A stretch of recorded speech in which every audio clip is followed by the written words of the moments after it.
Welcome to another edition of the Sportsport. And we are back. We got the full crew in the house. That is what it's all about. The Yankees, out of any team in the league, are the best equipped to handle a blow like this. I think there is a higher power at play here. He's due law of averages. That dude is the ultimate scrub. It's trash. Yeah. Every person you have in there is fucking trash. Next game, you're going to see a big performance. You can see it in the end of the game, and I'm just totally stoked and excited for this. And we are back. Welcome to another edition of the Sportsport, the Barnes and Tony endeavor once again. How you doing, sir? I'm doing great, man. Happy Friday, bud. Happy Friday. Yeah, Happy Friday. dude. Stoked for the weekend. A lot of great hockey to talk about. I'm sure you caught maybe some of it. Who knows, dude? No, the draft, though. Dialed in at the draft. But, yeah, yesterday was a crazy day. It was. Got a round of 18 in at the Mohegan Sun Golf Course. It was a little tight. Got there early. Oh. Thought I could get on earlier, even though there weren't any tee times. Just like, one person let you go out. But there was like some group outing there, so I had like over an hour just to kind of kill. So I did the range a little bit. A lot of people, like big group. Big group. But killed the time. Did a little warm up work with all my clubs. Wow. And actually was dialed from the beginning. Started on the back 9. But went 83, 43, 40, and parred the last 4, and just with the putter. The putter? Dialed. Yeah? Hell yeah, dude. So you were happy with your performance? Oh, yeah. I mean, anytime I'm low 80s. Did you end up getting paired with anyone, or? Yeah, a couple guys. They were cool. Yeah? Yeah. Impressed better than you, or No, impressed by you? No, they actually, see, I hate like talking like this, but I swear to God, and it's just because, like, listen, I mean, not to like rip on them, but Oh. no, I mean, they were just kind of like, missing pots left and right, this and that. So at the end, one of the guys who was really struggling, he must have shot like 115 probably. Oof. He's just like, Brian, you're like a really good golfer. Yeah, you're dude. making putts from all over. I'm like, listen, no, you guys are good. You guys are really good too. So it was just kind of funny that they said that. But listen, I'm happy where the game's at right now, especially because it's early in the season. And I'm feeling the sub 80. Had an opportunity to gain it earlier this year. But I think the thing that I'm going to do more of this year, and an example of that was yesterday. Warm up? The warm-up maybe, but I was just saying that's like I'm definitely gonna play Gator a good amount, but not as much. Like go other courses, longer courses. The Mohegan has a course where the driver's in the play a lot, and I was dialed with that as well. So I definitely just think it helps your overall game. So was happy with that. And then went to the casino after, met up with Brandon, Mark, and Pooch. And watched a good amount of the draft, which we're going to get into. But like I was telling you, right now, it definitely feels like a Tony Friday post-horseshoe type of situation. Maybe a 3.5 situation. But what are you going to do? What are you going to do? You just keep on going forward. And I have to say, it's almost like when you're hungover and then you go golfing where like the air kind of, reinvigorates you. Exactly. I think this episode of the Sportsport will do the same thing, even though I'm starving right now. What'd you eat last night? Last night we did the lounge buffet, so it was actually pretty good. They had steak, barbecue chicken bites, minestrone soup was really good, and I think some roasted corn. So that was really good. A little Jerry's late night. There we go. The butter pecan and the chocolate chip cookie dough with the caramel, the whipped cream, all of that. The full 9. Or I guess cone the full or 27. a cup? I do like the cone, but then it gets all over the place. Yeah, you can. But the cone with the chocolate coating and then the nuts is ridiculous. Obviously. It was a great night. We'll get into the draft, but let's start with the comments. Yes, of course, dude. Yes, the faithful, early and often, Josh B, Knicks baby, what up, fam? And I think Josh B knows. Good juju yesterday. Michael kind of started the show saying he wanted the Knicks to lose, but then I said, wait a second. Josh B wants him to win. And he said, just for Josh B wants him to win. What do you know? They fucking win, Tony. That's pretty wild, dude. I did see a photo, too, of Josh B, Kev Dew, the TCA at some bar last night, I guess, too. He had a draft party. Yeah? Yeah. So maybe.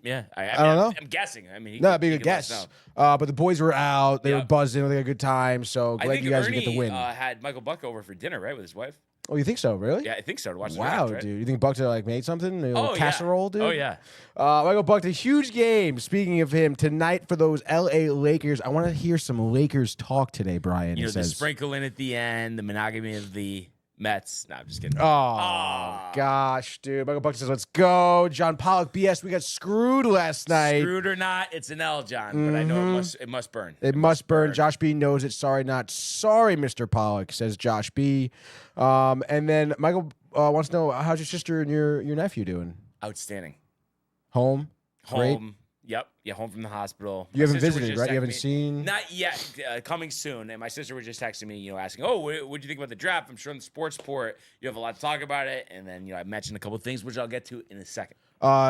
Jets fans? Your sister and brother-in-law? Or brother-in-law's a Patriots fan? He's a Patriots fan. Yeah, my sister actually likes the Packers. Oh, okay. There we go. That's cool. And then Ernie, be prepared for some late night contact. Ernie, there Friday it is, night, dude. The family, Michael. I don't know if now's the time, but yeah, true. Although you would think Friday night, maybe the extended night. Maybe he'll be up. Yeah, out, maybe they're out. Maybe they're going out. Yeah, maybe they are going out. Babysitter. Dude. Absolutely, dude. Maybe Buckta can take over for some babysitting needs. Yes, dude. And then Donna, of course. Good morning, all. She says, Josh B. Hey, Donna. Great to have Donna here. Honestly, always. Donna is a legend. Yeah, yes. Michael Buckta, the Mohegan call, dude. Michael, the Mohegan. Buckta feels about the Mohegan, the bar, the angry beers, orchids, the dude, babes, the right? Stellas, or whatever, dude. Ernie in the house says, yeah. And then Donna says, I've got picks to prove it, LOL. From Aspen draft party? Yeah, maybe. And then Ernie says, Buckta ran out of the house. Too much seasonings, he says. And then Ernie says, Tony, you're no help, sir. And then Buckta says Luka is going to be hitting those threes over Gobert all night and tormenting the Timberwolves. Ernie, how old are your kids? I would think Michael, right? 13 and 2, dude. Which is that's pretty cool. Yeah. That's a significant disparity of age there, buddy. Definitely a disparity. Disparity. Yes. Donna says the draft party picks. LOL. I'm sure it was a great time. And let's go. Speaking of the draft, let's go to the world of the National Football League. He wants Jefferson, climbs the ladder. Oh my goodness! Justin Jefferson, the catch of his life. Burrow fires, intercepted. Picked off at a pick six. Minka Fitzpatrick, an absolute ball hawk. Niners twist up front and get to Tagovailoa. Bosa again. Mahomes escaping on the move, stops, spins, flips it forward for the touchdown. Stop it. Aaron Jones. Oh, what a tackle. Quincy Williams with a pile driver. All right. And what did we have here from Ernie? He's addressing the age disparity. Here on the Sportsport, he says his first child was with the high school sweetheart. Second one was with his wife now. I was a good Puerto Rican, that means, for those of you at home, and only had kids with people I plan on staying with, LMAO. Ernie always getting a chuckle. But the draft, enough, Michael. These questions are insane. The draft last night, Cam Ward batting leadoff. Classic. The Titans taking the quarterback out of Miami, was one of the best in the nation last year. And one of those things, like I said, there's been instability at the quarterback position, so you knew that Tennessee needed to fill that void. There wasn't many options. Luckily, they were picking first, so they go with Ward, who was one of only 2 quarterbacks taken in the first round. We'll get to the other, Jackson Dart, later on. But last year, after 6 in the first 12 picks, we only have 2 over the first 32 selections. But that was just based on who's in the draft. I'm sure next year there'll be a lot more selected. Were you surprised at that? I was surprised that Shador didn't get taken. I thought someone would move back in first round, just like the Giants did with Dart. to get the 5th-year option on the quarterback. But I guess there were just some questions about how good he really is, but I expect him early off the board, 2nd round. That was one of the surprises of the night. The other was the Jacksonville Jaguars trading up from 5 to 2 to go with Travis Hunter. And they gave up, a lot of picks here. They give up their 5th overall selection, their second round selection, 36, 4th round, 126, 2026 first rounder. And the Jags, also though got, besides the 2nd pick, a 4th and a 6th as well. So basically next year's first is the big item that they give up there. And it all comes down to how well Travis Hunter plays next year. Also, as far as the Browns are concerned, they miss out on Hunter and Abdul Carter. The thing is also going to come down to how good Jacksonville is next season. But as we've seen from Jacksonville recently, wouldn't be that far-fetched to find themselves back in the top 10. So this could work out very well for the Browns. What did you think of that trade?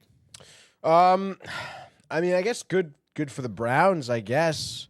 But, I don't know, dude. I don't really see the Browns being, like, a threat as a team. No, right? But I think the reason they did it, though, is just to stockpile assets. But I think the question is, was it worth it, depending on what selection you get next year, to pass up on Abdul Carter, Travis Hunter, Will Campbell, and go with Mason Graham, the defensive tackle out of Michigan? I guess they're building on their defense, which is great. That's like their strong suit, I guess. With Myles Garrett, obviously, who I guess will be, even though he was like, I want to be traded, but then he's taking the bag, right? And he's there. So, do you think he's going to be... Oh, yeah, he's nasty. He's still going to be like, I want to play for this team. Oh, yeah, put it all out there. You gave him all the guaranteed money. He's good. Yeah. All right. No, money talks, right? Yeah, I guess so. But you don't think fat and happy or complacent? Or No, he's an animal. All right. We saw the whole thing with Mason Rudolph. How many seasons do you think until the Browns will have like an offense that could be put on the field to be competitive? Well, I think it depends next year. Do with the quarterback position, And, I think they're going to take Shador early 2nd, though. That's my prediction. That would be wild. We'll see what happens. But I think it comes down to the quarterback. Flacco will probably start at least, or have a chance to win the job in camp. We'll see. The Giants, needing a quarterback, but deciding to go with Abdul Carter at 3, the edge rusher out of Penn State. Very interesting. One of the best players in the draft. And the Giants, the history with them, the pass rush, and the previous 2 Super Bowl victories. So makes sense. They also picked up Thibodeau's 5th-year option. I'll talk about trading him. I guess he's going to stay for now, kind of create that tandem off the edge. So I think that was a good move for the Giants. The Patriots, very Bill Belichick-like, with Mike Vrabel going with the offensive tackle Will Campbell at 4, so that'll bolster their offensive line. We mentioned Graham, the pick for the Browns at 5 for their defensive line. And then what did you make of Pete Carroll, his first draft as Raiders head coach, going with running back Ashton Genty out of Boise State, Tony? I guess I was kind of surprised, I guess. I don't know. We were watching a little bit of Genty, in the playoffs, Boise State, right. Yes, of course. And obviously he was someone who could contribute to the game offensively. But I don't know. I just feel like, the Raiders are also another team where it's like I'm not expecting much from them necessarily this season. Obviously, that's cool with the Pete Carroll connection. But again, I don't know. I guess Gino could kind of fall either way. But I'm kind of anticipating maybe a little bit of a regress year for him. The Raiders as an organization don't have a great culture. Again, I'm sure Carroll can instill some type of like championship mentality there. I guess having Ashton here will establish a running game. I'm not sure what he's like, in terms of a receiver, like out of the backfield, but I don't know. I think the Raiders still have a lot of work to do to be a competitive team. Yeah, clearly the mindset here is, Pete Carroll loves to run the football, so that's why they took him, and they're hoping that he can be, a Saquon Barkley type. Obviously, there's only so many of those guys out there. You got to have the offensive line, so question marks with that, but that's what they're hoping. They're hoping they got to start with Ashton Genty at 6. The Jets, we talked about this. They go offensive line instead of Tyler Warren, who actually fell 7 spots later in the draft. But they go with Armand Membu, the offensive tackle out of Missouri. He'll be their starting right tackle. You got Fashanu on the left side. Plus, you got Vera Tucker. So you have one of the better offensive lines in the league with this pick, barring that he pans out and doesn't become Mekhi Becton 2.0. What did you make of the Jets bolstering the offensive line? I mean, I don't hate it. I mean, it's going to be good for Fields to have some more protection, maybe some more time in the pocket. They say this guy was one of the better tackles in the draft here. So, I mean, that's good that you got him. I don't think he'll be like a Becton scenario. I really don't. I mean, the guy did test well. They were showing his combine highlights and stuff. Like, he's quick, he's big, and it seems like he has a good head on his shoulders. So I think he'll pan out. And like I said, it's good to have that O-line. So important, obviously.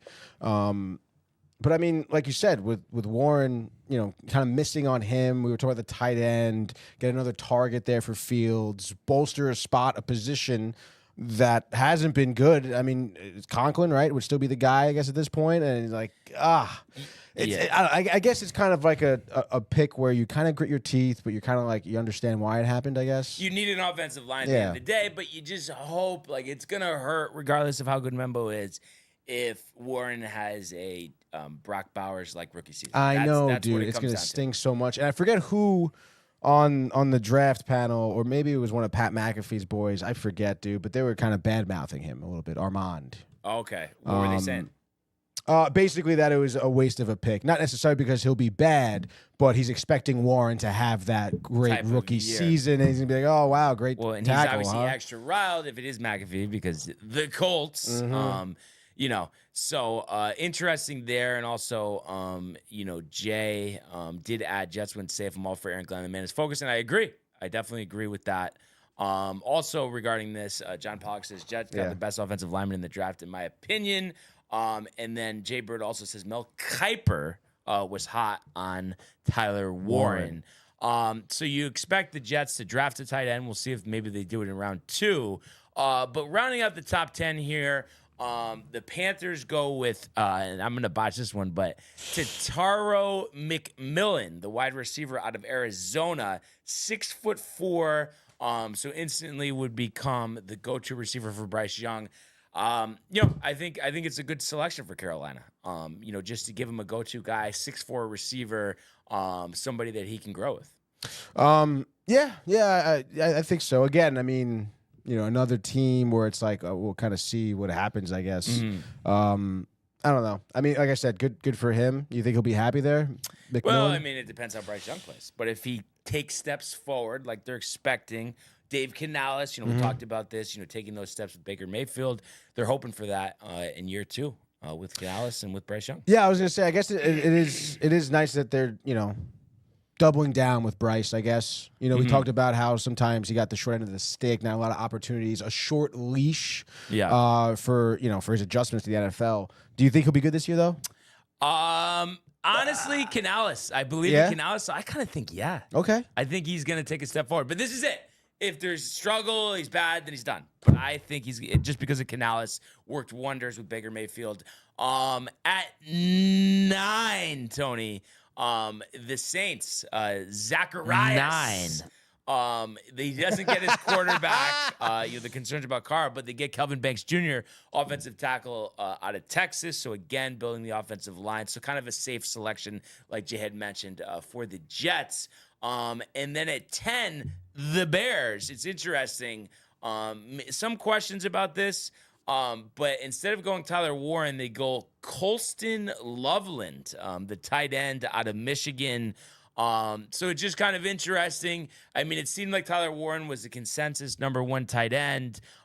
They go with Loveland here. And I think the thought is that Ben Johnson, who worked wonders with Sam Laporta when he was offensive coordinator with the Lions, can do the same thing here with Loveland. But it is just interesting.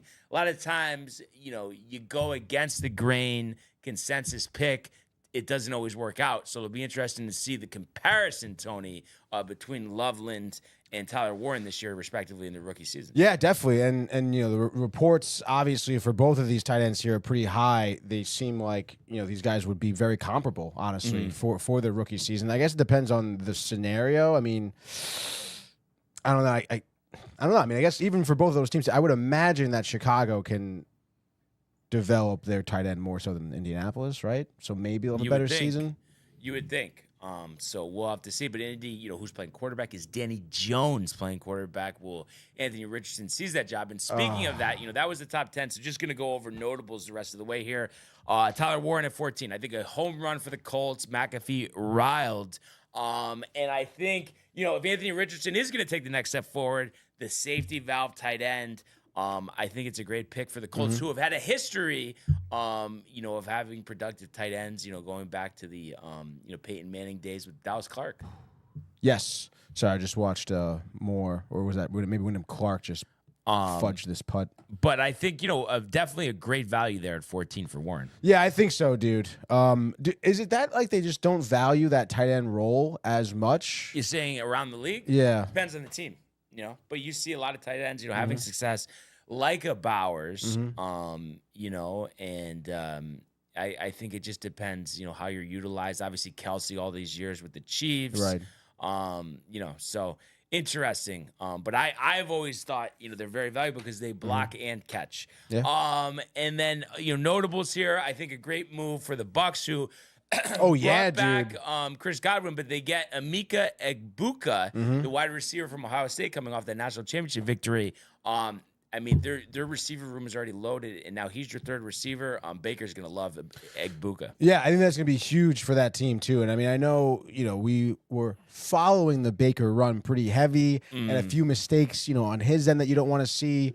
Not to say that Godwin and Evans weren't enough, because obviously those are two great targets. But to add this, I think just, adds to the offensive power of that team. And that Baker, as a leader here, will get Egbuka to buy into what he's putting down this year. So you'd imagine some high-level play from that team, dude, for sure. Yeah, absolutely. And then also at 22, a selection that people liked, the talented running back out of North Carolina, Omarion Hampton, going to the Chargers.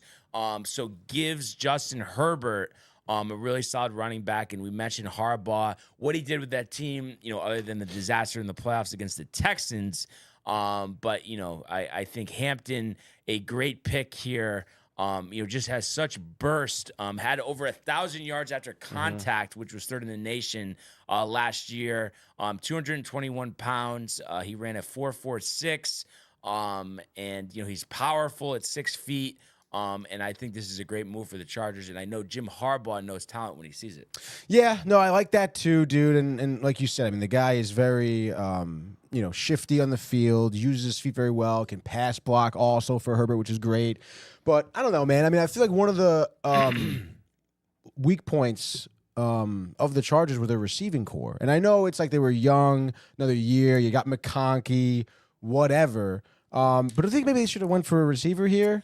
One guy that they could have went for that Ernie is earning for us to talk about here, the next pick, Matthew Golden. So you could have argued that the wide receiver out of Texas could have been the play, but obviously there's still other receivers. Not a ton went in the first round like we've seen in other years. So maybe the thought was, okay, we really like Hampton. He fits our system. Yeah. We'll grab a wide receiver in the second or third round. But Ernie loving the burner. Matthew Golden, 4.340. So he can absolutely fly 5'11", 191. All these highlight catches he had. He led the FBS, Tony, with 23 catches of 20-plus yards last season. And he had the fastest 40-yard time of any offensive player at the Combine. Wow. They actually said I guess they had 4.3 in the first article, but then they're saying maybe it was 4.29 depending on the reading you got. So Ernie saying it is the steal of the draft. And how about this? The first time, Tony, since 2002, the Pack going with a wide receiver in round one. And then somebody was saying, it's kind of like a jab at Rodgers. But they're not thinking about Rodgers. They're thinking about Jordan Love and Matt LaFleur and taking this team to the next level. But they did mention that, I think, on DNR. What the hell, a jab at Rodgers? How would this be? Just because all these years he wanted, a receiver. Wait, so what did they take for 23 years? Running backs and defensive players? And offensive linemen, yeah. That is pretty wild. Yeah. No, so no offensive skill players either. So no running backs. It was just literally offensive linemen and defense. Rodgers, tight, wanted to be the general manager, Yeah, that is kind of odd. And then the last notable selection here, a local feel. The New York Giants going with their quarterback of the future here, selecting Ole Miss quarterback Jackson Dart. So they trade back into the first round of 25, trade their second round pick, their third round pick, in next year's third round pick to move up 9 spots. Dart, 5th-year option, broke all of the Manning's records at Ole Miss. Only the second quarterback taken in the first round.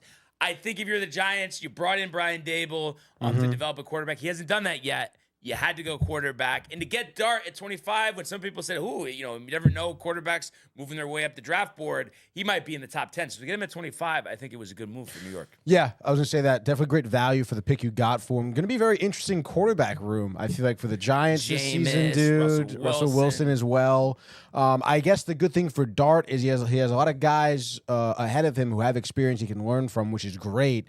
But, I mean, do you think Dart is getting some snaps this year? Or I think it just depends how he plays, how the Giants play. If the Giants are in contention and Russell Wilson's starting, playing well, they might let him sit for a year. Right. I don't think there is necessarily a rush if they're playing well, but if they're not playing well, they're going to want to get Dart in there. That's how it always is with these rookie quarterbacks.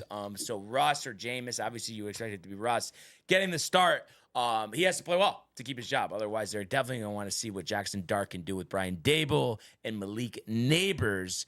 And then Ernie says Rodgers heard the pick and went to a dark room. So surprised they went Dart instead of Milroe or Sanders. And I think the thing is, a lot of people thought that Dart, was more polished than Milroe or Sanders. Mr. Sanders. Milroe and Sanders kind of two different things. Sanders doesn't have the arm strength, pretty good at throwing the ball, maybe holding it too long, I think led the nation in sacks taken. Milroe, the dynamic running ability, Tony, thick frame, but maybe is he Anthony Richardson? He had 20 rushing touchdowns, but how's he going to throw the ball in the NFL? So that's why I think, he didn't go in the first round. But it's interesting because it seems like it's been a while since we only had 2 quarterbacks taken in the first round, and they weren't highly thought of.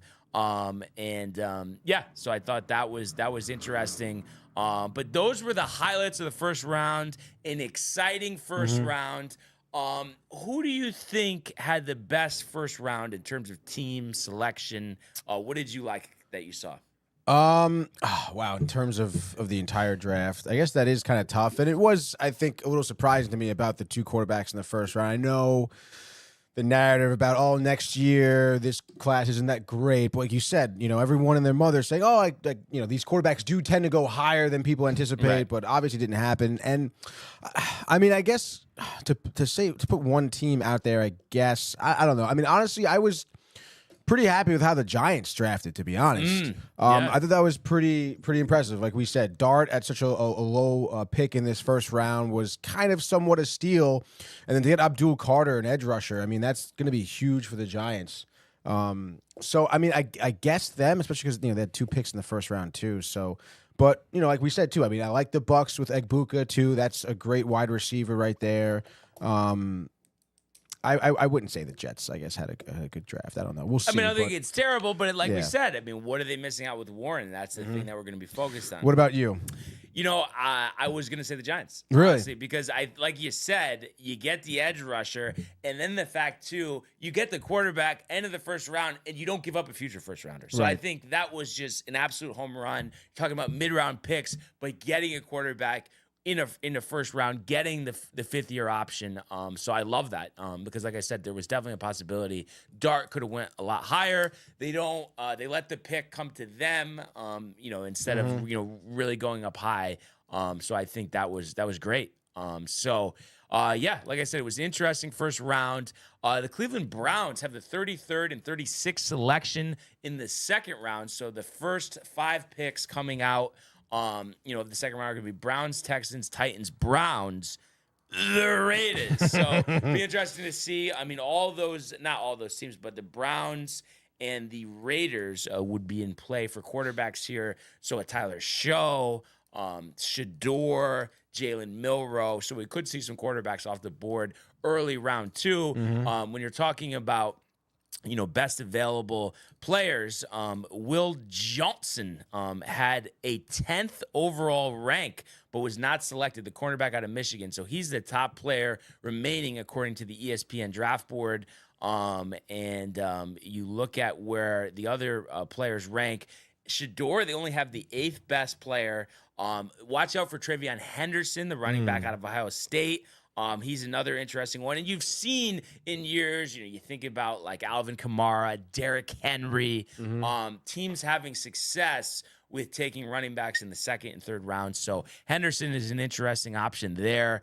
You go further down the list. You also have Trey Harris, a wide receiver out of Ole Miss. And then you have Luther Burden, the 3rd wide receiver out of Missouri. Jalen Noel, receiver out of Iowa State, and then also the other running back from Ohio State in Quinston Judkins. So there's some interesting players out there. Mention the quarterbacks. So I think we're going to see a lot of skilled players, but obviously Johnson, I'm sure, will be off the board early in the 2nd round. So looking forward to that. I believe the coverage gets started at 7 today, an hour earlier, and I believe it'll be the 2nd and the 3rd round. With 4 through 7 finishing out the draft tomorrow. And I think Green Bay did a great job with the hosting.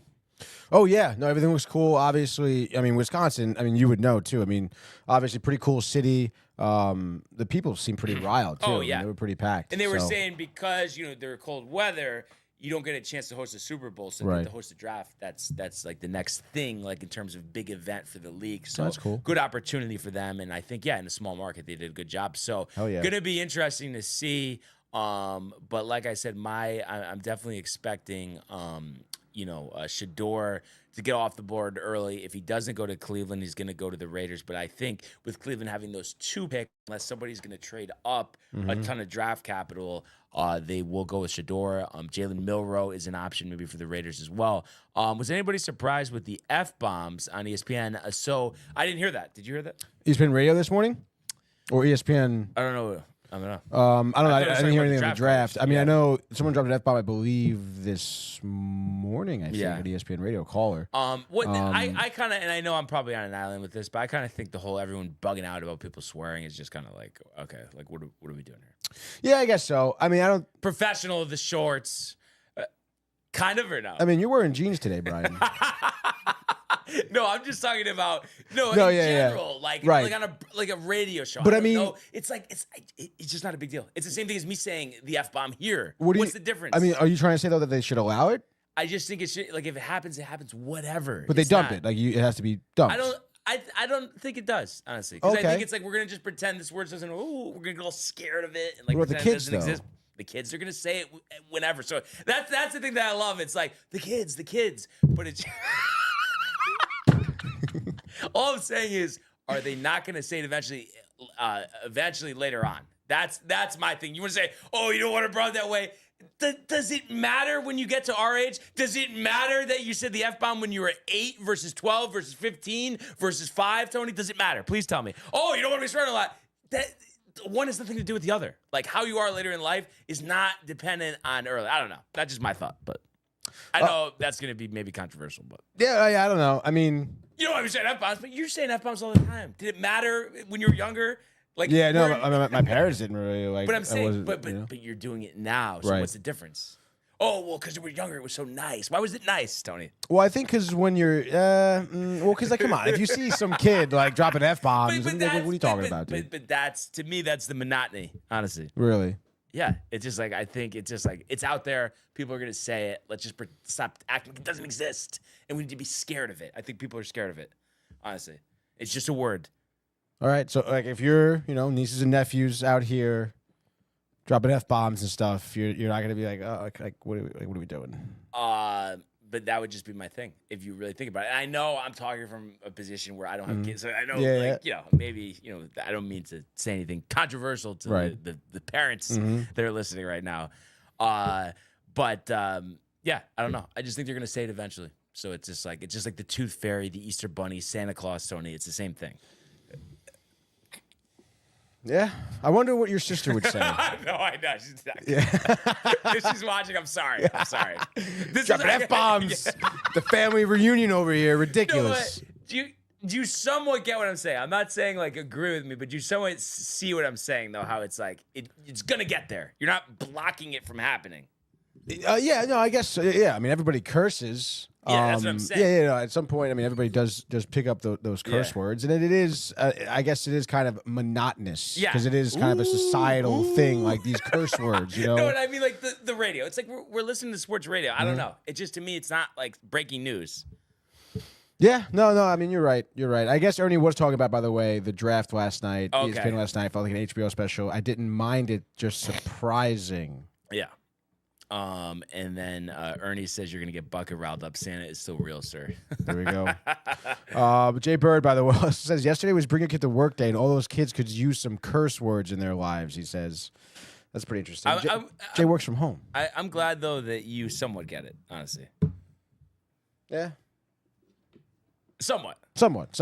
Just the fact that they're gonna say it anyway, and I just like I said, I don't think there was any correlation on when you were younger not saying it versus now. If anything, maybe because it was so like Houdini-like, it made you say it more later on. But even if you are saying it more later on, who cares? No, I mean, definitely was like a, I don't know what the word I'm looking for is here, but it's like a kind of taboo. Like, did you say that? Oh, man. Yeah, you know? Yeah, exactly. So hopefully nobody was offended by that. Yeah, no, I don't think so. Yeah. I mean, if you're offended, then what the hell, dude? Anyway, let's go to the world of Major League Baseball. It's deep to left. It's 700. Albert Pujols. Yeah, what a play! Stop it, Skip. And Alonso cracks one of the Mets win the ball game. Out of sight. And it works at 100 miles an hour. 14 strikeout. Drilled deep to left field. There it goes. See ya. Tony, both the Yankees and the Mets off yesterday. While we have Ernie engaged, if we just start with the grid here. Engaged. Ernie's been engaged. Oh. There we go. All right. Hold on. Before everyone gets crazy. Padres rest. Like I'm just having Did Puig play for the Padres ever? I don't know. Damn it. No. Jay Bird, your dog. What? That's so funny. I guess I don't know why Jay Bird says best reputation. I gotta go in there though. For Padres Reds. Yeah. What do you got? No, so not Padres Reds. 300 home runs for the Cardinals. Carlos Beltran. There we go. 2%. 2%. That's a good one, dude.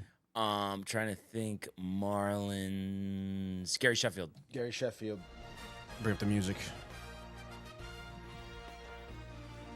Gary, dude. Surprised, but Stanton would be more. Stanton would, yeah. Cabrera would be more. I'm pretty sure definitely. We had this one before? Yeah, I think so. Reds Padres, Jermaine Clark, Who the hell is dude. Jermaine Clark? I feel like it's a name Ernie has tossed out to us before. Padres Reds, Jermaine Clark. Oh, you know what's a good one? I think anyway.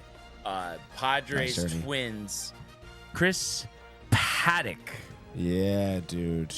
A. Oh, A. 7. Nice, 7%. Let's see here. So the Marlins and the Reds. Was Ryan Dempster on the Reds? Just trying to think here for a second.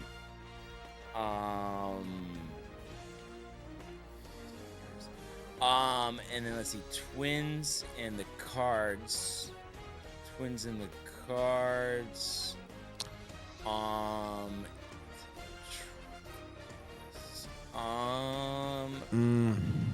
so many options here.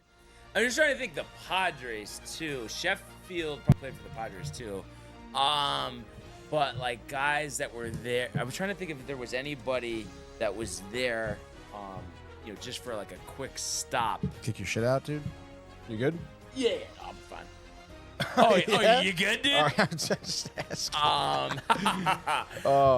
Reds Cards, Jason LaRue. Jason LaRue says Ernie. I feel like Ernie would be all over this grid, I feel. Oh, yeah.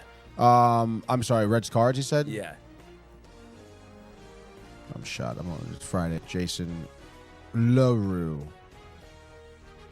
With a capital R. Interesting. 2%. Jeez. The Miami Reds. Miami Reds. I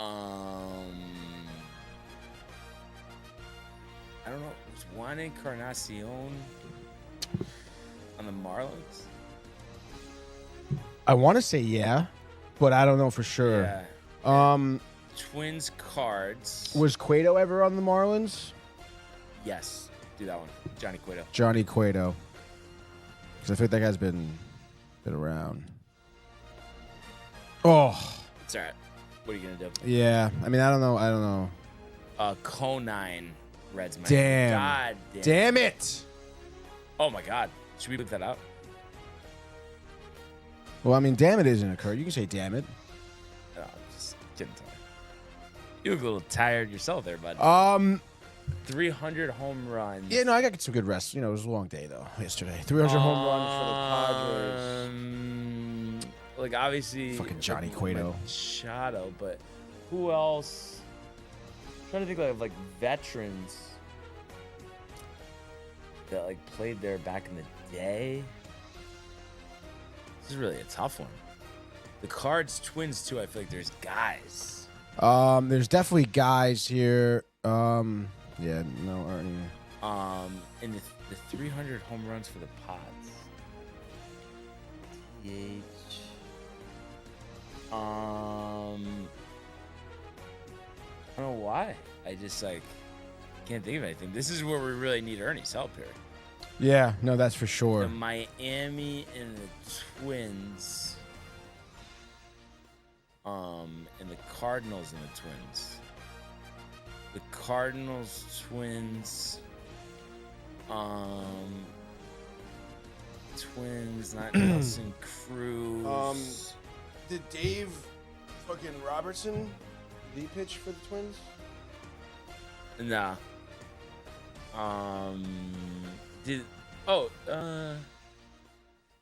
Luke Voigt didn't play for the Twins, right? I don't think so. And then Miami. Cards, Twins, JC Romero.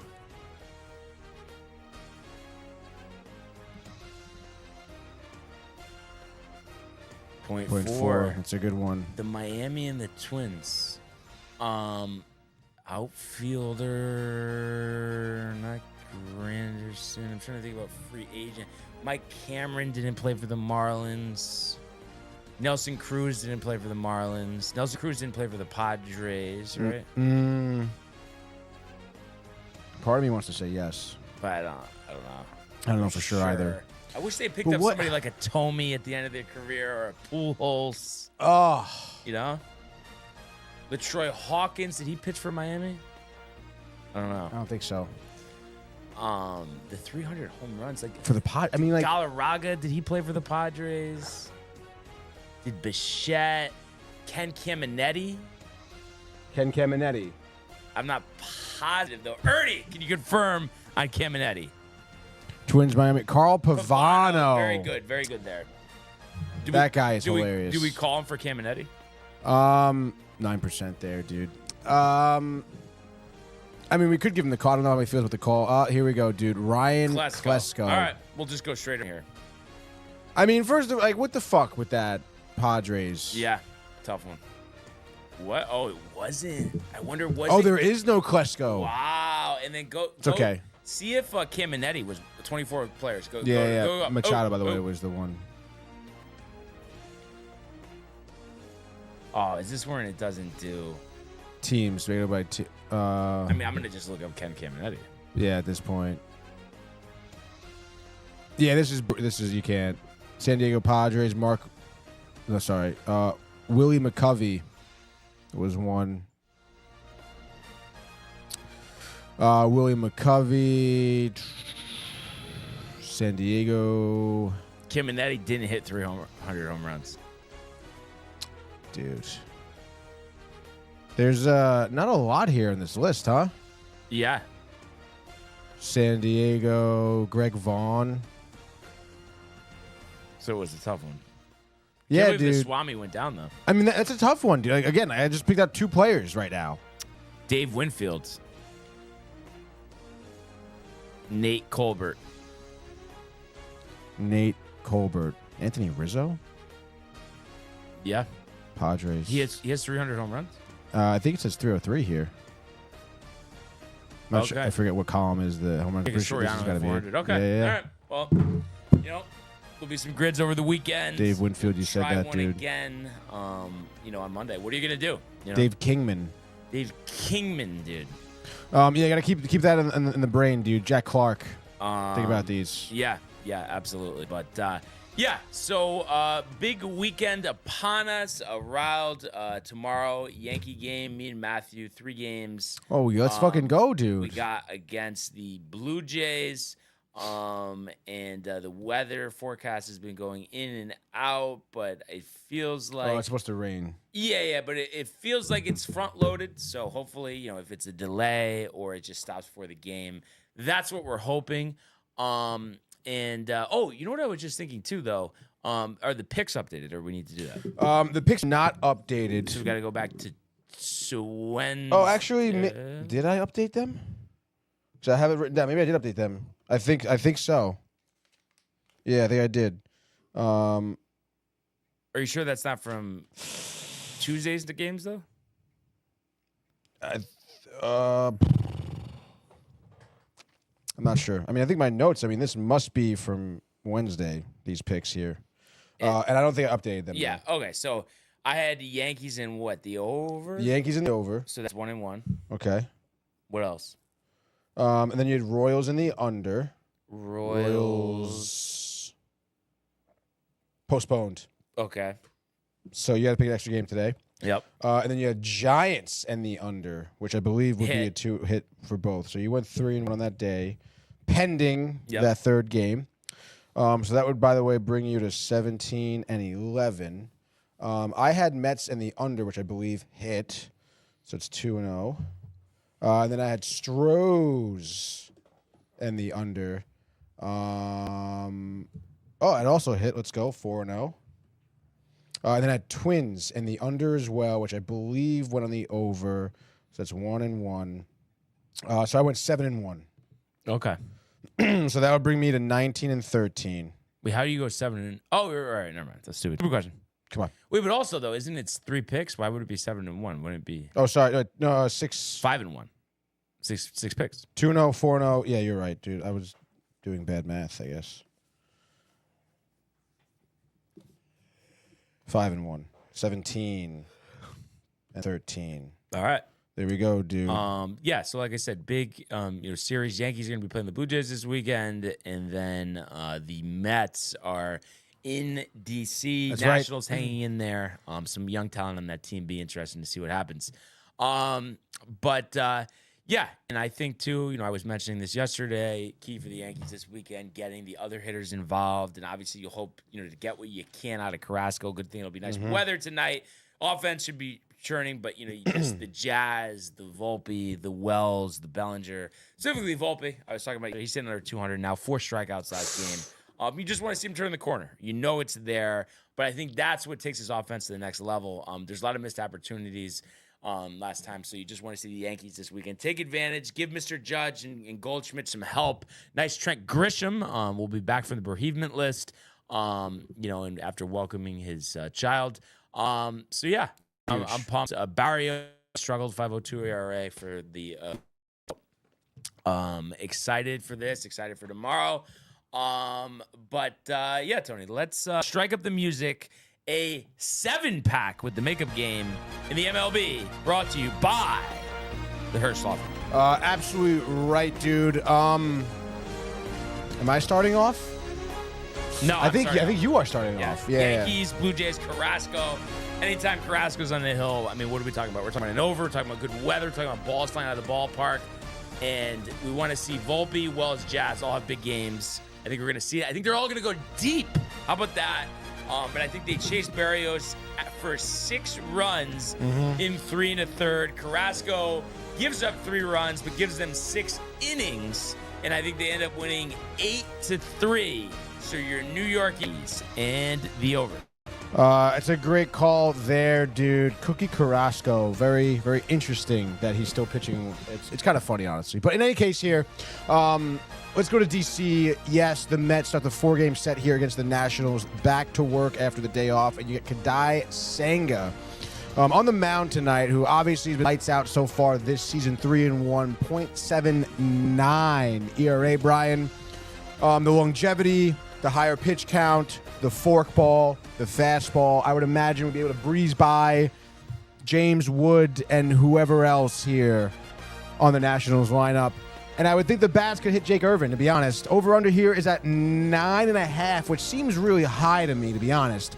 I can see the Mets winning this one 6-3 max, to be honest. 5-1, Kadai could shut out the Nationals. So I say Mets take this first game here. I'm going to just go Mets and the under. Bats remain hot. Kadai remains hot. Let's go, dude. I'm going to go for number 2, Casey Mize. Pitching well? Pitching well, 2.2 ERA. The Tigers playing well, 15-10. Gleyber back from the injured list. Tigers 10-3 at home. Orioles struggling, 10-14. And on the hill for them today, Brandon Young, the 26-year-old right-hander, hasn't pitched much this year, 6.75 ERA. But yeah, I think the Tigers, Mize, 6 scoreless. I think Spencer Torkelson with a third-inning grand slam. Give Gleyber another home run. He looks like he's getting dialed back in off the injured list. And I think the Tigers win 4-0. So give me the Tigers in the under. Tigers in the under, dude. Tigers are rolling, no doubt about that, dude. Interesting matchups here. I guess I'm going to go with the Cubs tonight, dude. Chicago, Cubs at home, Wrigley, what's up, dude? Okay start year right now, 16-10, 8-5 at home. Comeback win against the Dodgers the other night. Yeah, this has been great. Ian Happ, awesome. Kyle Tucker playing well also.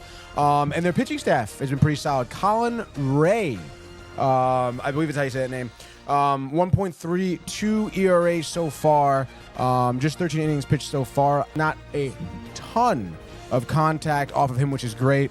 You know who gets a lot of contact? Taijuan Walker. Okay, who's pitching here for the Phillies with Ernie. A lot of.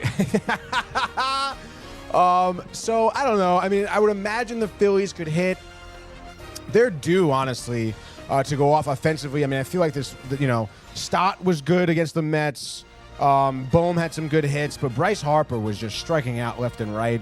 I feel like he may be due for a couple of hits, but nonetheless, I think the Cubs can take this one. It could even go extras, to be honest, but I say Cubs, high scoring, like 5-6, 7-6, something like that.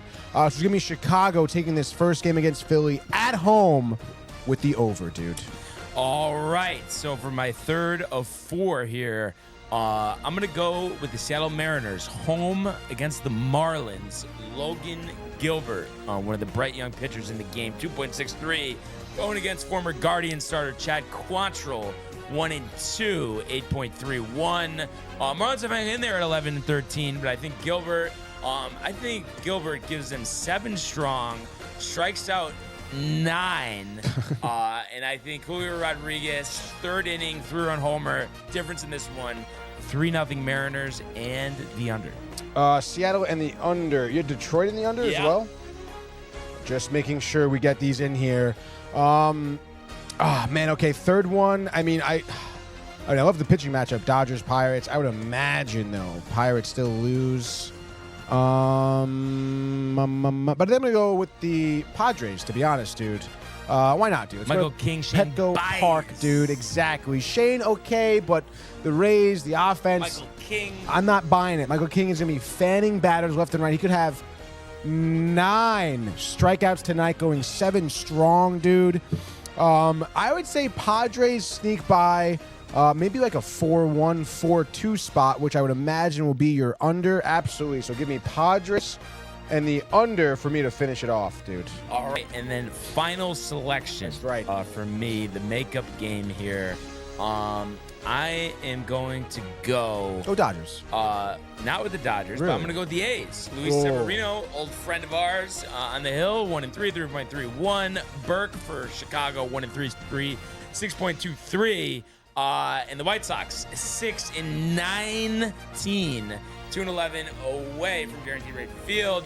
balls usually fly to Sutter Heather Health Park, but not when the White Sox are hitting. But I think when the A's are hitting, Brent Rooker, a 3-home run game, a bloodbath. A's 9-2 over the White Sox. A's in the over just like that. 7-pack MLB picks, Tony. A's hot, back-to-back wins against the Rangers. Walked it off last night, I believe. Jacob Wilson. Exactly. Yeah, so obviously just want to see some series W's over the weekend. Excited for tomorrow. Weather will hold out. I know it. And excited to see Max Fried, of course.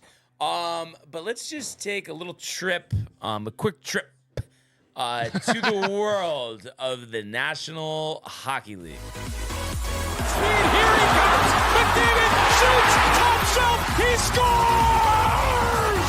Captain with the overtime winner! That's the middle, It's a world-class hit right here. Tomsky stepping, rink wide! Made the full split save! Are you kidding me? Turn, side of the net, between the legs, and they score! Filthy! David Pasternak, The silver trophy to the Golden Knights! All right, so kind of a split the sixes type of night. You had two surprises, two not so much. It was a surprise for me, but not for the books. The Panthers, 2-0 over the Lightning, so 2-0 lead going home to Sunrise. Thought that was going to be a long series. You never know. Sometimes these series, road teams win all the games. That's right. So, but impressive stuff there. Bravowski, another shutout. What a storied career. He had Schmitty with a goal for Florida. Didn't see that coming. I think it's his second of the series. Yeah. So, So the defenseman paying dividends. You think about all the guys on the Panthers, you don't think it's Schmitty scoring. I think Lightning will bounce back, win game 3, but you don't know. I mean, Vasilevsky, it's not like he played bad. He just didn't get any help, 21 of 23.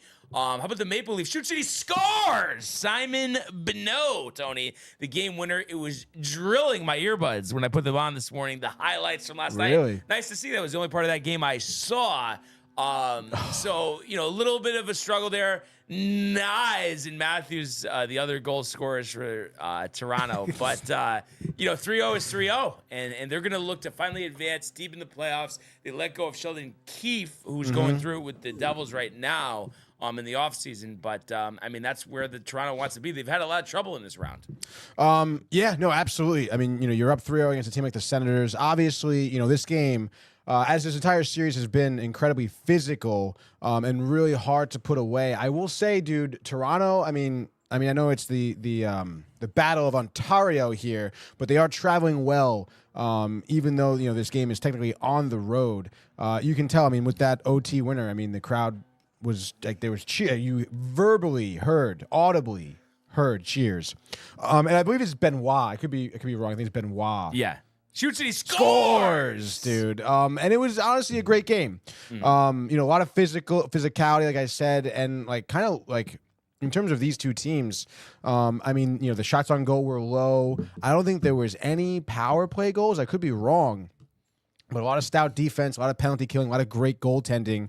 And obviously, to go to OT here for the second time, right, in this series. Ottawa is playing really tough. Kachuk in front of the net. We know Claude Giroux with the first goal of the game, I think, actually, for Ottawa. They're still going to be a hard team to put away. I know, people are obviously whispering, get the brooms out. But you never know with Ottawa here. But, it is good for Toronto to make it past the first round if they can close it out. Yeah, and how about first round? How about struggling in the first round? The Golden Knights, who saw this coming, down 2-1 now. The Wild 5-2 last night. Kaprizov had 2 goals, and Boldy with a goal and assist. And Gustafsson was 30 of 32 in the net. How about the Wild going up a 2-1 here? Yeah, I'm, kind of surprisingly here for me in terms of how Vegas has been playing. And I guess, not necessarily the Wild, but really more so Vegas. They just don't really seem that dialed in. 2 minutes into this game, too many men on the ice penalty. Kaprizov scores. You're down 1-0. What are we doing? It's like that's the exact opposite of how you want to start. You're on the road now, by the way, after Minnesota stole one, right, from Vegas when they were on the road. Momentum's on their side. Minnesota, hockey town. That place was shaking. Okay, dude, at that first goal. And then Connor Rossi, I believe, follows it up. They go up 2-0. And I mean, from that point on, it's just, those stupid little mental mistakes early on for Vegas, kind of really blew it.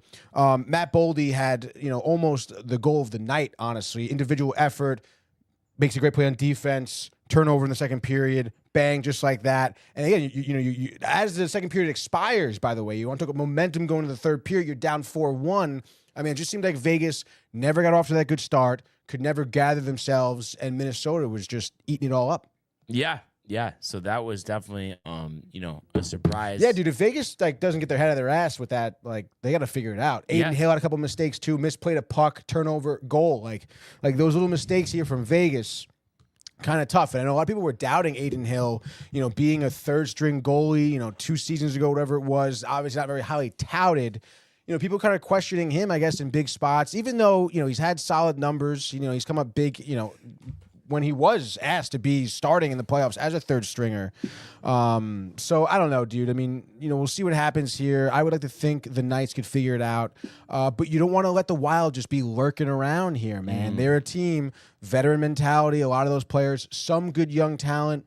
I mean, like you said, I mean, they're going to be, licking their chops if you keep making mistakes like this. Yeah, and if they go up 3-1, that would be something. Yeah. And then the Jets now lead 2-1 after losing 7-2. Crazy. 4 goals for the Blues in the third. And how about, I know you were cheesing here, one of your favorites, Buchnevich. How about Buchnevich, dude? With the Hattie and an assist. I know they were at home and the other games were tight, but pretty surprised to win like this over Winnipeg, huh?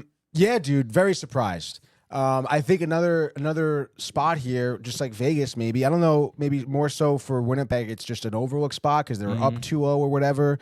But that first period by the Blues was some of the better hockey I've seen out of a team to come out absolutely flying. Pavel Buchnevich, you mentioned the hat trick. He had 2 goals in the first 5 minutes of this game. Unreal. I mean, it was just absolute dominance by St. Louis in terms of just offensive pressure, causing turnovers, and getting those results as well. I mean, it was just quite literally just pucks on net all night for St. Louis. No matter where you were from, just try to get it there, get a dirty goal. That's exactly what Buchnevich's first goal was, off of a rebound.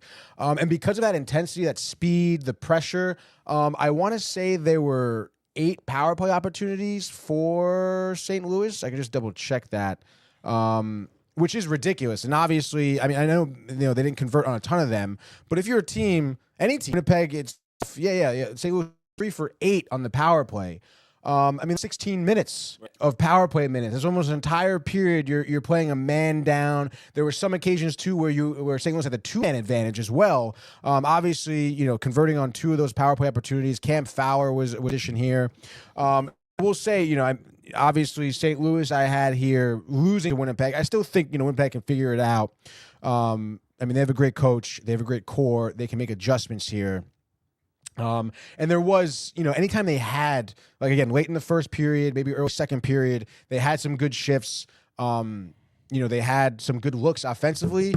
I will say Binnington was absolutely shutting them down. And, again, Binnington has those games. We've seen him be a brick wall during the regular season. But obviously, I mean, he was just feeding off of the energy from the rest of his team here. Because, like I said, the Blues are just on top of it. And I do honestly, again, I will stand by to, look over spot here for Winnipeg. There's this goal here. Let's see. It was in the third period here. I want to say it was the Kyrou goal? No, maybe I forget who scored this goal here, but we're gonna see it here on our screen. Just bring it in here, dude. Absolutely wild, honestly. What you're gonna be seeing here is Winnipeg trying to play this puck, by the way, in their own zone. I believe, this has got to be it, dude. Yeah, 809. You're gonna see, I think. Let's see where he is actually here, right here. Okay, so we got Fox, actually right here, number 12. I forget who the defenseman is for Winnipeg. Again, I don't know the mental lapse they had, but he's just going to decide to not play this puck really and do anything. And Foxa just absolutely buys this guy right here, takes the puck. And again, St. Louis here, you got 1 body in the offensive zone. You got 3 Winnipeg Jet defenders here. Or players, I should say, able to play this puck. And all of a sudden, I mean, the boys are on their way here. And it's just absolute poetry in motion, dude. And it's just shit like that Winnipeg makes those stupid mistakes. St. Louis absolutely capitalizes on that. And that's like a great team goal, tremendous vision by these three guys in the ice, and obviously Foxa here with just a great individual effort, and Hellbuck is just just shake your head at that, because what are you going to do? Defensive breakdown here. You got a 2-on-2 still, and you can't cover him, and Hellbuck knows right away, dude, nothing you can do. Neighbors with the great pass, the one touch there. Oh, my God. I mean, it was a lot of those goals were exactly like that for St. Louis. And again, I still anticipate Winnipeg to bounce back. Wake-up call. I think it was a little bit of a wake-up call. You're on the road to St. Louis. You didn't have the crowd on your side. There was no white-out games here, Right. But still, you got to respect the effort there for St. Louis. And I don't know if this is true, if you've seen this, but I was thinking about this. My good friends, Mike and Terry from Canada that we saw in Utah, were saying at Winnipeg, as like a joke, at one end, they have a beach club where everybody's in flip-flops with beach balls and stuff. Wait, really? At the Winnipeg Arena. So, I don't know. Seems like kind of a cool atmosphere, I guess, I was thinking right? white out. Yeah. So, yeah. Kind of interesting. You don't really see that. Yeah, no, you definitely don't, dude. I mean, that is pretty wild, but I guess, Winnipeg, as an organization, they haven't been exactly amazing. This is by far, for an organization standpoint, probably their best year ever. Yeah. Yeah. But it's kind of interesting. So that was last night. 3 games tonight. Big games. 2 on TNT, 1 on TBS, all available on Max. It's going to be sick. But all the teams in the same situation. You have teams returning home down 2-0. The Canadiens versus the Capitals, the Devils versus the Hurricanes, the Oilers versus the Kings. Of these 3 teams, I don't know if it's like kind of a similar answer when we said about an underdog in a series, right. But who do you think has the best chance to win tonight? Oh my gosh. I mean, it's tough, dude. Again, like you said, we've been kind of leaning on Montreal. Exactly, dude. And I mean, honestly, I don't think the Devils are winning. And I mean, the Oilers are due for a win, dude. And they are back home in Edmonton. But listen, previewing this series for the Caps, Canadiens, like we said, like Montreal at the Bell Center is going to be a tough win for Washington. So I'm going to double down with Montreal here. I say the Canadiens win their first game of the series here at home, Bell Center, riled. I think that's really what it is at this point. I mean, their record has been tremendous at home, 23-12-6 here. And they are that gritty team. They're not going to go down easy. Their backs are against the wall. St. Louis knows it. The entire roster knows it. I think they're going to play like this could be their last game, because not for nothing, if they go down 3-0. I mean, done. Literally, probably swept at the better. Kind of tough, though. But nonetheless, I mean, they've been playing hard. They got to figure out a way to score, Yeah, shoots and he scores. 3 goals in the last 2 games. Tough overtime loss in game 1, obviously. But that is not going to cut it. No, no. Because, as much as Sam, you can lean on him. I mean, I don't know if he's getting a shutout. I don't think he could. The Caps obviously great offense here. So, but I would say Montreal with the upset. I think really low scoring. It's going to have to be a 2-1 or 3-1. They're just on the other end of it this time. Yeah, and I wouldn't be surprised if that happens, but for me, it's the Oilers. I mean, they've gotten embarrassed. They're at home. Kings are weak on the road, 17-19-5. Yep. Must win. I think they will. I think they'll lean on the big guns, Tony. And I think they're going to score 7. I was going to say 9, but that would be ridiculous. But I think they'll 7 tonight. They're going to have the way Skinner's been playing. 7-2. I think Skinner will step up. It's an over game, though, because of the Oilers, but that's kind of what I think. So I'm going to say Canadiens and the Oilers win, but the Devils lose. Yes. Hurricanes, I think, far better team there. So be interesting to see how the hockey plays out over the weekend. We'll talk about it on Monday. And then just a couple more things here. The NBA, the monogamy, Tony, of the NBA. How about Donna Lee, though, saying, thanks for saying that, Barnes. Everyone already ready to get rid of Anthony Richardson. Oh, you think? I don't know. Anthony Matariello? Yeah, maybe. Be pretty wild. I mean, what other Anthony were we talking about? I don't know, but I think she'll specify, right? I guess so, dude. And then I was saying the Volpe? Knicks. Oh yes, that's definitely what it is. Yeah. But the Knicks. You want it to be me though. No. Hold on. 118 to 116 last night in Motown. Jalen Brunson with a big game, 30 points, 7 rebounds, 9 assists. Cade Cunningham played well, 24 and 7. And Detroit, did make this a game. They were down 10 going into the fourth, outscoring the Knicks by 8 in the fourth quarter. I was kind of in and out with the draft. What was the discussion about them getting hosed or calls? Do you know what specifically that was? No. Remember John Pollock said that. They got robbed. Yeah, robbed. I mean, I don't know what he was referring to. I mean, Detroit up for nothing had possession at the end to shoot a 3 to win, and they threw it out of bounds on the inbound. Oh, that's what it is. Okay. It was. I think there may be a second left though, but again, probably enough to get a shot off. Yeah. I guess maybe that's what he was referring to. Maybe because again, ball in hand, Detroit, you're down by 2. That's kind of the opportunity where you're like, all right, let's get a good play going, get the ball off, and they can't even inbound it. So yeah, tough. So big win for the Knicks. They needed this one. So 2-1. You have a chance to win and go home and clinch the series if you could win next time out over the weekend. So I think they play Sunday. It is Sunday. Yeah. Crazy gaps in between games, huh? Yeah. But that's the NBA.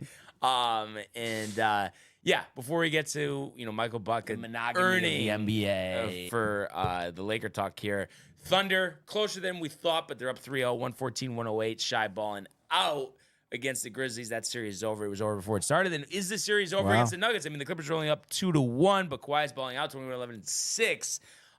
They throttle the Nuggets 117-83. The coach, the GM, maybe that's kind of those warts, Tony, are showing up here. But I know Michael's.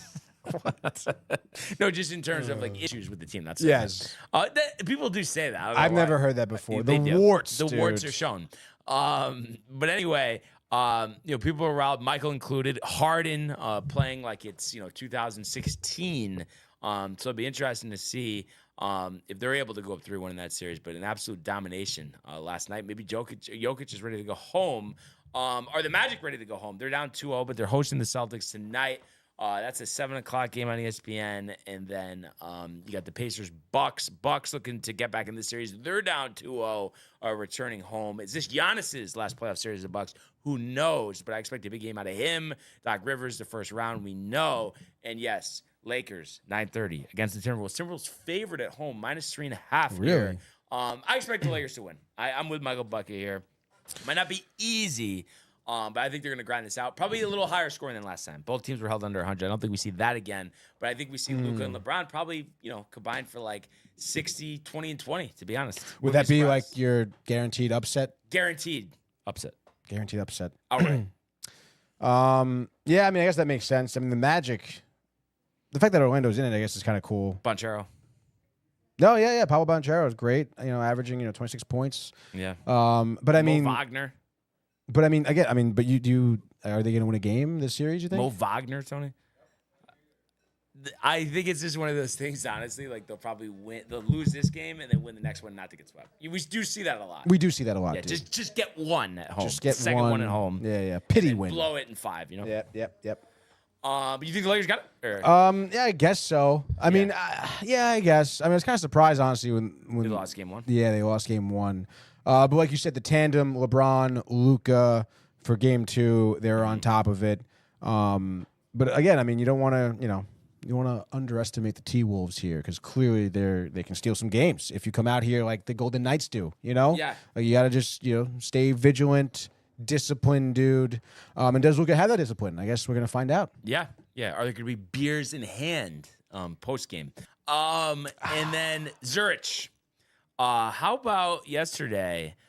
We had 2 groups, obviously team event here, break 60. How about the Hogard brothers, a 59? Tony, they're 13 under, 1 shot back. We'll tee off at 138 today. But then the leaders, Isaiah Salinda and Kevin Velo, 58. They're going to tee off at 244. 1 shot clear of Jacob Bridgerman, Chandler Phillips, Andrew Novak coming off the heartbreak last week. Ben Griffin, they're 3 under through 9, starting on the back 9. So no Rory and Lowry at the top. I think everybody thought, they were going to kind of be, head and shoulders above everybody else. Morikawa, my pick, 11 under. So 3 shots back, even through 8, starting on the back 9. And I am looking for here. McIntyre, Dietrich. They are tied for 16th right now. So working their way up because I think they were in 32nd at the start of today. So and Morikawa actually is putting for birdie right now. Tied for 6th, 11 under. Obviously, this will bring him to 12 under, and they'll be tied for 5th. So let's see. It's about a 10.5-foot putt here. 38% here on the tour would make it, and the ball is away. And oh my God, dude, just rims out. Wow. And Morikawa looks stifled. So that's going to be interesting. That's tough. Rory and McIlroy shot 64, 8 under, 149. The tee-off tied for 28th right now. I'm sure they'll move up the leaderboard. 8 under is a good start. And then what do you think about Michael Bucket talking about Giannis to the Lakers? I mean, I just don't know if there's room, there's assets to get there. It seems more likely he would go to the Knicks, potentially in an Anthony Towns deal. That'd be cool. The Lakers. Yeah, I guess so. I mean, if you're the Lakers, though, I mean, and then he's available. I mean, Giving up Reeves is going to hurt, though. I don't know if they want to do that. I know it is Giannis. But I mean, that would be. I mean, Giannis and LeBron and Luka is like. Yeah, it would be ridiculous. But I don't know if they even have the assets, though. Honestly. Yeah. No. I mean, you're right. I mean, it does seem unlikely. And Knicks talk was something that was, I guess, kind of relevant this season. So should be pretty interesting to see here as Thomas Dietrich sets up for his par putt to remain tied 15th. By the way, they were showing Harry Higgs and Joel Damon a lot. Hammered. Dude, they must be. Yeah. And dude, every time they cut to them, it's a bad shot, and the both of them are just like looking so tight. Like, yeah. It's just, oh my God. By the way, Dietrich missed that fucking par putt. I mean, the amount of beers those two in an hour, unbelievable. You could tell, dude. Yeah. I'm rooting for them. The shades are on. I hope they make the weekend, make it interesting. We'll see. And then what about Jokic later? She's actually the favorite to go to the Lakers in the offseason of all the teams if he was to change teams, which is interesting. But again, what is the package? Reeves obviously involved. Nuggets, turmoil, the warts, we know, Tony. So, we'll have to see. But I think there'll be a lot of movement in the offseason. But, Michael, we can't think about that right now. We've got to think about this postseason. Correct. Big game tonight. Huge. So we know Michael Bucket will be contacting everybody in his contact list tonight about the Lakers. That's for sure. So you gonna watch the game or no? Yeah, probably not. What do you got tonight, Sam? Yeah. Oh, okay. So it's all right. We'll see the highlights. And Michael Bucket, I'm sure, will text me. Anyway, let me know what's going on. If you hear from him, it's a good night. That's for sure. Yeah, that is true. Bad night, you don't hear from him. No, that's right. Anything in particular for you over the weekend? I guess not really. Maybe working a Fairfield game, but obviously the rain, a lot is pending, dude. But other than that, dude, hammered. Horseshoe. Definitely horseshoe later. Hammered. Hockey. Obviously we have some Mets action this weekend, which is great, dude. Because it was, after such a long stretch of games every day. Yeah, the day off, it was weird, right? It is a little odd, dude. Yeah, it's almost 13 in a row. How many did the Mets have? Ooh. Similar? Probably, must have What were been. you going to say? It's almost like what? I forget, dude. Almost like I don't know what to do with myself, maybe is what I was going to say. Oh, yeah. But again, I mean, I guess I was like, I had more time to watch hockey, I guess, which is kind of cool. But looking forward to the Mets games this weekend and the horseshoe and, laundry, I guess. Yeah. There we go. The monogamy, laundry. dude. Yep, GTL, baby. Yeah, I'm looking forward to course Sunday, Whitney Farms. Let's go. Me, Riley, Benny. And, of course, the Yankee game tomorrow. The Yankee come game on, tomorrow. dude. We talked about it before. Arthur Ave afterwards. Ave after rain holding up. Michael Bucket looking for Sam's coordinates. It's not going to happen, buddy. Stop it. I'm sure he's going to have late-night contact with her, right? I mean, it just gets ridiculous. Yeah. All right? Anyway. The coordinates, dude. The coordinates. Anyway, I think that's a good place to call it. I think so, I'm dude. riled for the Yankee game tomorrow. Yankees this weekend. Let's go. And a big show coming up on Monday. Huge. There it is. But anyway, a great week. And he would never steal my girl, but he would steal Ernie's wife, right? Or Ernie, right? Or take Ernie. Anyway, yeah, I think enough slap happy here, but we really appreciate everybody who tuned in and continues to comment, like, and subscribe. All of the archives on YouTube page, Michael Renee and Jay in costume, the merch at DowntimeTV.com. Want everybody to enjoy the day, enjoy the games. Let's go Yankees! Let's go Mets! And we will see you on Monday. Hey guys, Tony here from Downtime TV checking in. I want to thank all our fans out there who's been liking, subscribing, sharing our content. You guys are the best. You guys are our bloodline. You make us love what we do.